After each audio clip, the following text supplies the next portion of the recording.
처절한 북한인민의 삶. 실제로 한 조사에 따르면 북한의 2,500만 인구 중 절반 이상인 1,800만 명이 식량 부족으로 고통받고 있다고 하죠. 이런 상황은 누가 봐도 북한이 문제가 있다고 생각하실 것 같습니다. 그런데 북한이 사실 1960년대까지만 해도 우리나라보다 잘 살았다고 하거든요. 1953년 7월 27일 휴전협정이 체결된 이후 우리나라와 북한 모두 전쟁의 쓴맛을 겪게 되었지만 북한은 소련을 비롯한 공산국가들의 원조를 받기 시작했어요. 이때 지하철도 개통하고 컬러TV도 송출하면서 우리나라보다 몇 년은 앞서가는 모습을 보였죠. 하지만 북한은 현재 우리나라와는 비교 안 될 정도의 격차가 벌어진 상황이잖아요. 이 상황까지 오게 된 이유 중에는 하나의 큰 사건이 존재했습니다. 바로 고난의 행군. 고난의 행군은 20세기 후반 북한에 벌어진 최악의 대기근을 극복하기 위해 나온 정책으로 북한에서 적게는 30만 명, 많게는 100만 명 이상의 아사제를 발생시켰죠. 그렇다면 과연 북한에는 고난의 행군 시절 어떤 일이 있었기에 지금의 상황까지 오게 된 것일까요?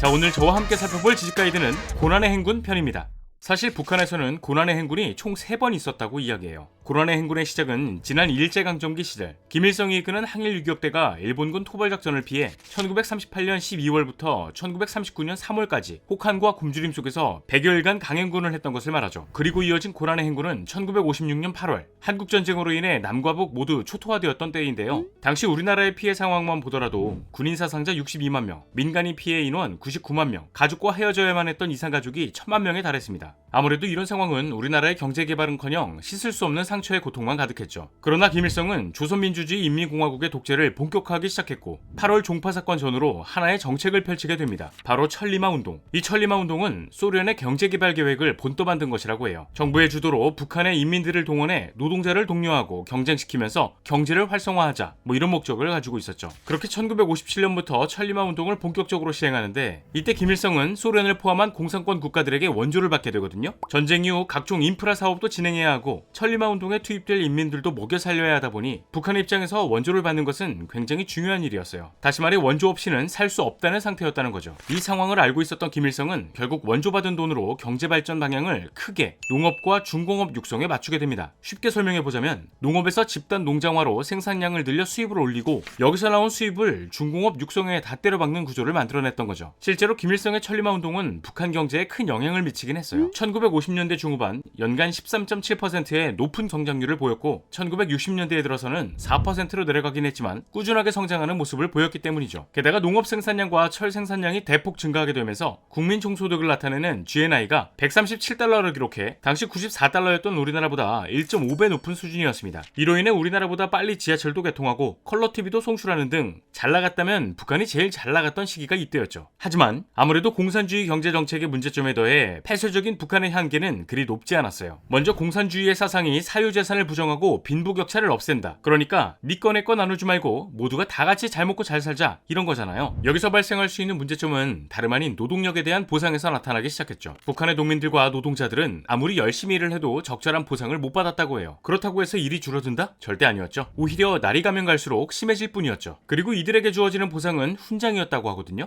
자, 너 일을 열심히 했으니 천리마 기수 훈장 주갔어. 오, 너는 꽤나 좋은 성과를 내었구나. 그럼 천리마 작업반에 훈장을 부여하갔어. 이런 훈장 말이에요. 그렇다면 이들이 피땀 흘려가면서 벌어들인 수입은 어디로 간다? 당연히 당과 정부가 모두 가져갔습니다. 결국 북한의 수뇌부들이 인민들의 고역을 빨아먹은 결과가 바로 표면적으로 성장한 경제라고 할 수 있었죠. 한마디로 속빈 강정이라는 거지. 이렇게 북한의 당과 정부가 배를 불리고 있을 무렵 전 세계 상황은 조금씩 변화가 일어나기 시작했습니다. 1975년 베트남 전쟁이 끝난 이후 미국과 소련의 냉전 상황이 비교적 완화되면서 북한은 이때다 싶어 공산권 국가뿐만이 아닌 미국과 유럽 등의 자본주의 국가들과 대외 관계를 맺으려고 했죠. 물론 폐쇄적인 국가에서 개방적인 국가로 변하는 것은 경제적으로 굉장히 중요한 선택이었어요. 왜? 해외에서 들여오는 투자 자본을 받으면서 더 많은 발전을 할 수 있으니까. 그러나 여기서 발생할 수 있는 북한의 문제점은 생산성에만 올인하던 북한의 산업 구조였거든요. 너무 생산성에만 몰두한 나머지 계속해서 찍어내는 물품의 질이 좋지 않았고 기술이 발달하지 않은 채로 생산 설비만 늘리다 보니까 발전을 할 수가 없었던 겁니다. 이런 상황은 결국 북한의 빚만 쌓아 올린 꼴이었죠. 그런데 북한은 여전히 성장하고 있다, 이런 발표만 하면서 경제 상황과는 별개로 국방비에 과도한 비용을 지출하기도 했어요. 이게 80년대에 접어들면서 줄어들면서 극에 달하기 시작하더니 눈에 띄지는 않았지만 북한의 경제는 본격적인 침체기에 들어서게 되었죠. 북한의 농업 분야와 공업 분야의 생산량은 수준 미달이라는 결과를 보였고 먹고 살 수 없는 환경이 조성되지 않아 점점 굶주림에 고통받는 인민들이 많아졌습니다. 게다가 이때는 김일성이 정치 일선에서 한 발짝 물러나 김정일이 권력을 승계받았던 때였는데 1980년대 후반 북한이 믿고 있었던 소련이 미국에 완패하기까지 했죠. 결국 1991년 소련이 해체된 이후에는 중국을 포함한 여러 공산주의 국가들이 개방 정책을 펼치기 시작했어요. 하지만 김정일은 이때 권력욕이 앞선 나머지 공산주의 체제를 유지하겠다라고 밝히면서 시대를 역행했죠. 이 상황은 다른 공산주의 국가들이 북한에게 등을 돌리게 된 결정적인 이유로 작용했어요. 그러던 1994년 북한의 초대 최고 지도자 김일성이 사망하게 되고 공산주의 체제를 유지하겠다고 밝힌 대가로 미국에게 경제 봉쇄를 당하면서 경제가 아주 박살이 나는데요. 심지어 1995년과 1996년 연달아 발생한 대홍수로 인해 농업마저 폭삭 망해버렸지만 북한은 자연재해 피해를 복구할 능력이 없었죠. 이로 인해 북한 인민들은 식량난에 헐떡이기 시작했어요. 그러던 그때 북한의 독재자 김정일은 굶고 있는 인민들에게 이런 메시지를 전달했습니다. 전체 당원들과 인민군 장병들과 인민들은 눈물겨운 고난과 불굴의 정신력으로 살며 싸워나가야 한다. 네, 이 시기부터가 바로 북한의 세 번째 고난의 행군. 북한은 당시 인민들에게 식량 등의 기본적인 경제생활 요소들을 배급해주는 시스템을 가지고 있었는데요. 이 배급마저도 경제 상황이 악화될수록 줄일 수밖에 없었고 유례없는 대홍수가 겹치자 이젠 배급을 해줄 수 없는 지경에까지 이르게 되었습니다. 그리고 김정일이 이 상황을 해결하기 위해 선택한 방법은 바로 보다 간단했어요. 인민들이 많이 힘들어해? 그럼 세뇌 교육이 중요하겠네. 이런 느낌으로 다가갔던 거죠. 하지만 지금 당장 먹을 것이 없어 굶고 있는 사람들에게 세뇌 교육이 큰 효과를 볼 수 있었을까요? 당연히 아니었습니다. 이때부터 길거리에는 집과 먹을 것이 없어 방황하는 꽃제비들이 대거 등장했고 곳곳에는 아무것도 먹지 못해 굶어 죽는 아사자까지 발생하기 시작했어요. 이 시기에 아사한 인원만 해도 적게는 30만 명, 많게는 100만 명까지도 추정된다고 하니 어떻게 해서든 살아남아야겠다고 생각한 이민들은 만성적인 영양실조에 걸려 굶어 죽지 않기 위해 뭐든 먹어야 했죠. 북한에는 길고양이가 없다라는 이야기가 있거든요. 그 이유가 다름 아닌 이 시기에 인민들이 다 잡아먹어서 씨가 말랐다는 이야기가 나올 정도였어요. 뿐만 아니라 쓰레기 더미를 뒤져가면서 음식을 찾기도 하고 이것조차 부족해서 2탄이라는 것을 먹기도 했다고 하죠. 그런데 이 2탄이라는 것이 수목질 유기물이 늪지대 같은 곳에 두껍게 퇴적한 탄소 화합물이거든요. 2탄을 사용하는 용도는 원래 비료라든지 불을 뗄 때 땔감이었어요. 이 말은 즉 인간이 먹으면 안 될 것조차 먹기 시작한 거죠. 그리고 여기서 더 어이없는 것은 북한에서 2탄을 대중화하기 위해 영화까지 제작했다고요. 2탄 자체에서도 엄청나게 역한 냄새를 풍긴다고 하는데 옥수수 가루 조금과 2탄을 섞어 국수를 만들어 먹자 이렇게 광고를 했다는 거죠. 이런 와중에 김정일은 인민들의 고통과는 별개로 있는 살림 없는 살림 다 끌어모아 군사비에 지출했습니다. 알려진 바에 따르면 국가 총생산량의 30% 이상을 투입했다고 하니까요. 그러면서 미국을 포함한 서방 국가들과의 관계를 무시하면서 폐쇄적인 정책을 고수했죠. 이러니까 당연히 경제 상황은 더욱 나빠질 수밖에 없었는데요. 이때 김정일은 나라가 힘들어지면 힘들어질수록 자신에게 대항하는 세력이 생길 거다 이런 생각을 가지게 되면서 본인의 권력을 위한 심화조라는 비밀 경찰을 조직하기도 했어요. 그리고는 자신에게 반기를 들면서 권력에 도전할 것 같은 이들을 모조리 숙청했죠. 그렇게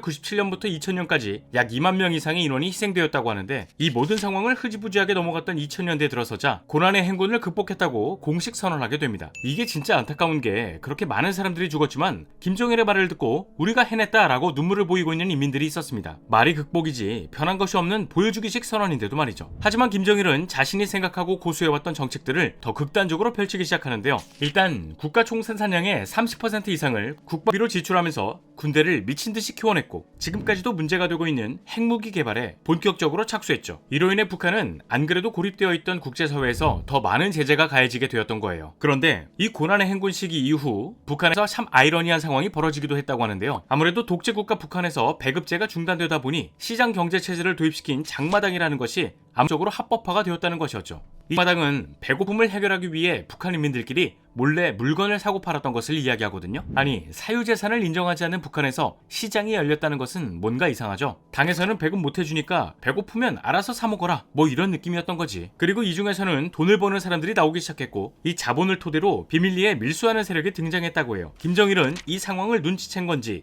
아니면 또 다른 목적이 있었는지 2009년 사상 최악의 화폐 개혁을 실시하는데 이게 왜 사상 최악의 화폐 개혁이냐면 아무래도 먹고 살 게 없는 북한에서 돈을 주구장창 찍어대다 보니 순식간에 인플레이션이 발생했기 때문이에요. 이로 인해 그나마 현금을 보유하고 있던 북한 주민들도 꼼짝없이 돈을 당에 바쳐야 했죠. 결국 돌아올 수 없는 다리를 건너게 된 북한은 2011년 김정일의 사망과 동시에 그의 아들 김정은이 김씨 일가의 뒤를 잇게 되었어요. 그래도 김정은은 자신의 할아버지와 아버지랑은 달리 공장의 생산력이라든지 시장의 각종 규제를 완화시키면서 북한의 경제를 살려보려고 뭐라도 하는 것 같아 보였거든요. 또 미국과 우리나라와 몇 차례에 걸쳐 정상회담을 진행하기도 하면서 소통하려고는 했습니다. 그러나 북한이었죠. 이미 김일성, 김정일 시대를 거치면서 북산업구조와 경제는 박살날 대로 박살이 나 있던 상황이었잖아요. 그 뒤를 이어받은 김정은이 펼치고 있는 정책 또한 북한을 살리는 정책이 아닌 자신을 포함한 북한 고위층들이 먹고 살기 좋은 환경을 만들기 위함이란 것이 눈에 보여요. 게다가 북한은 현재 불리한 상황에 놓일 때마다 핵과 미사일, 무인기 도발을 이어가면서 발악하고 있죠. 이런 모습을 보게 된다면 21세기에 이런 나라가 존재할 수 있는 것인가 싶은 생각이 드는데, 지난 2021년 4월 진행된 제6차 노동당 세포비서 대회에서 김정은은 또다시 고난의 행군을 언급했습니다.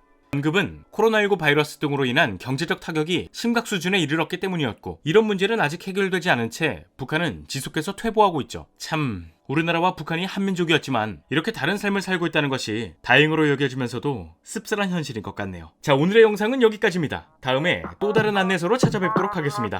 지금까지 지식가이드였습니다. 감사합니다.